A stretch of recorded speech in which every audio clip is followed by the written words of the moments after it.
Je vous donne un exemple concret. Quelqu'un peut être euh, dans une entreprise cherchons un exemple rapidement. Quelqu'un peut être dans une entreprise pharmaceutique. Si dans cette entreprise pharmaceutique, il est en train de faire le gardien, peu, peu importe combien de temps il fait là-bas, il ne pourra pas développer des médicaments. Il est en train de gagner de l'expérience en tant que garde.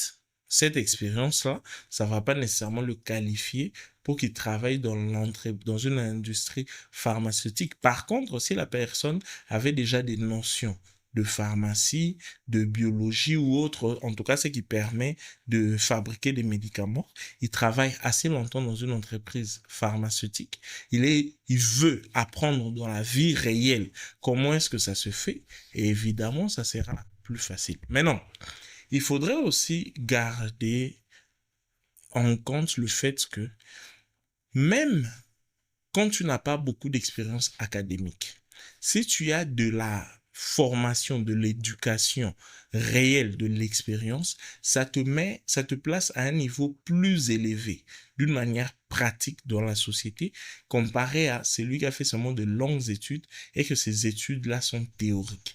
Mais c'est vrai aussi que en combinant le deux, on a plus de poids, plus de respect et plus de considération.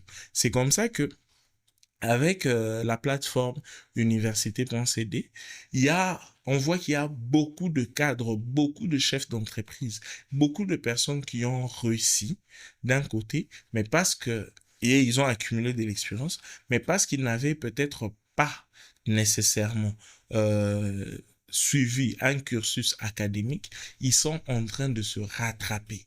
Donc, ça, c'est la troisième forme de l'éducation. La troisième forme d'éducation, c'est ce qu'on appelle l'éducation du marché, ce qu'on appelle l'expérience, ce qu'on appelle l'éducation réelle.